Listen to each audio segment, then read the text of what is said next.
यज्ञशिष्टामृत भुजो यान्ति ब्रह्म सनातनम नायं लोकोऽस्त्यज्ञस्य कुतोऽन्यः कुरु सत्तमा एवं बहुविधा यज्ञा वितता ब्रह्मणो मुखे कर्मजान् विद्धि तान् सर्वान् एवं ज्ञात्वा विमोक्ष्यसे। हे कुरु श्रेष्ठ अर्जुन, यज्ञ से बचे हुए अमृत का भोग करने वाले सनातन ब्रह्म को प्राप्त होते हैं। यज्ञ ना करने वाले के लिए तो ये अल्प सुख विशिष्ट मनुष्य लोक भी प्राप्त नहीं है, तो भला अन्य देवादि लोक कैसे प्राप्त हो सकते हैं। इस प्रकार अनेक यज्ञ वेद द्वारा विस्तृत रूप में वर्णित हुए हैं, तुम उन सबको कर्मजनित जानो। श्री कृष्ण यहाँ पर यज्ञ अविशेष को अमृत बताकर सनातन ब्रह्म परमात्मा से जुड़ने का मार्ग बताते हैं। लेकिन जो यज्ञ अर्थात कर्तव्य कर्म नहीं करेगा, उसके लिए तो ये मनुष्य लोक भी सुखदायी नहीं है। आगे श्री कृष्ण कहते हैं कि मन, इंद्रियां और शरीर की क्रियाओं द्वारा संपन्न होने वाले इतने ही यज्ञ वेदों में बताए गए हैं, जैसे इंद्रियों को वश में करना, देवताओं को अर्पण करना, प्राणायाम करना इत्यादि। सच्चे मन से किए गए ये यज्ञ जन्म और मृत्यु के बंधन से मुक्त कर देते हैं। श्रेयान् द्रव्यमया यज्ञ ज्ञान यज्ञ परन्तप सर्वं कर्मखिलं पार्थ ज्ञाने परिसमाप्यते तद्विद्धि प्रणिपातेन परिप्रश्नेन सेवया उपदेक्ष्यन्ति ते ज्ञानं ज्ञानिनस्तत्त्वदर्शिनः। हे परन्तप पार्थ, ज्ञान यज्ञ द्रव्यमय यज्ञ से श्रेष्ठ है, क्योंकि समस्त कर्म अव्यर्थ रूप ज्ञान में समाप्त होते हैं। तत्वदर्शी महापुरुषों को साष्टांग दंडवत प्रणाम करने से, उनकी सेवा करने से और सरलता पूर्वक प्रश्न करने से तत्वदर्शी शास्त्रज्ञ महापुरुष तुम्हें तत्व ज्ञान का उपदेश देंगे। श्री कृष्ण यहाँ पर बताते हैं कि आहुति चढ़ाकर किए गए यज्ञ की अपेक्षा ज्ञान यज्ञ अधिक अहम है। ज्ञान यज्ञ यानी हमारी इंद्रियां, मन एवं सांसों पर नियंत्रण रखकर आसक्ति रहित निष्काम कर्म करना। यदि ये ज्ञान हमें समझना है तो हमें ऐसे तत्वदर्शी महापुरुषों को, जिन्हें भगवान का अनुभव हो गया है तथा जो वेद एवं शास्त्रों के ज्ञान में निपुण हैं, उनसे इस ज्ञान को प्राप्त करना होगा।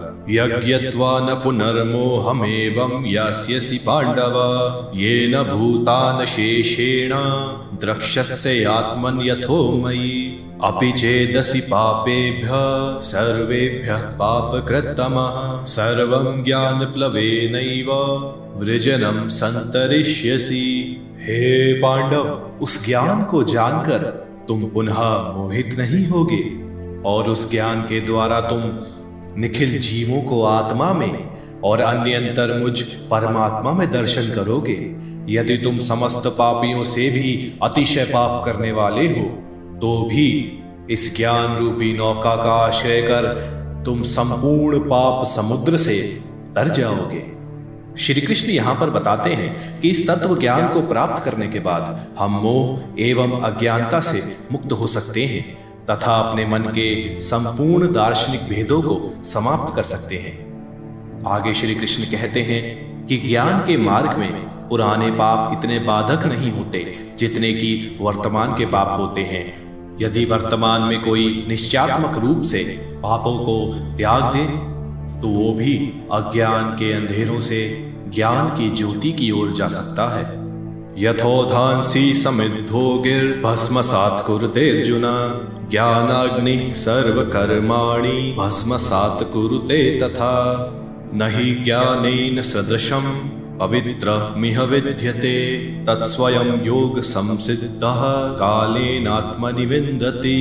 हे अर्जुन, जिस प्रकार प्रज्वलित अग्नि ईंधनों को सर्वथा भस्म कर देती है, उसी प्रकार ज्ञान रूपी अग्नि संपूर्ण कर्मों को सर्वथा भस्म कर देती है। इस लोक में ज्ञान के सदृश पवित्र और कुछ भी नहीं है। निष्काम कर्म योग के सम्यक सिद्ध व्यक्ति उस तत्व ज्ञान को काल क्रम से स्वयं ही अपने हृदय में प्राप्त करते हैं। श्री कृष्ण यहाँ पर बताते हैं कि तत्व ज्ञान होने से अज्ञान के आश्रित अनेक जन्मों के कर्म बंधन नष्ट हो जाते हैं। आगे श्री कृष्ण बताते हैं कि साफ मन से ज्ञान को जानने की जिज्ञासा वाले व्यक्ति को कर्मयोग कर्तव्य पालन अर्थात निष्काम कर्म करने से तत्व ज्ञान हासिल हो सकता है। श्रद्धावान लभते ज्ञानम तत्परः संयतेन्द्रियः ज्ञानम लब्ध्वा परां शान्तिमचिरेण अधिगच्छति अज्ञनश्च श्रद्धधानश्च संशयात्मा विनिश्यति नायं लोकोऽस्ति न परो न सुखम संशयात्मनः। जीतेन्द्रिय एवं साधन परायण श्रद्धावान मनुष्य ज्ञान को प्राप्त होता है अथवा तत्काल परम शांति को प्राप्त होता है। अज्ञ विवेकहीन और श्रद्धा रहित संशयात्मा मनुष्य विनाश को प्राप्त होता है। संशय युक्त व्यक्ति के लिए ना तो ये लोक है ना तो परलोक है और ना ही सुख है। श्री कृष्ण यहाँ पर बताते हैं कि जिस व्यक्ति की इंद्रियां पूर्णतः वश में है और जो अपने साधन में तत्परता से लगा हुआ है वो पूर्णतः श्रद्धावान है। ऐसे व्यक्ति शीघ्र ही परम सत्य को पा लेते हैं। लेकिन जिस व्यक्ति के पास निश्चयात्मक बुद्धि नहीं है, ऐसे अज्ञानी विवेकहीन व्यक्ति को कभी सुख नहीं मिलता।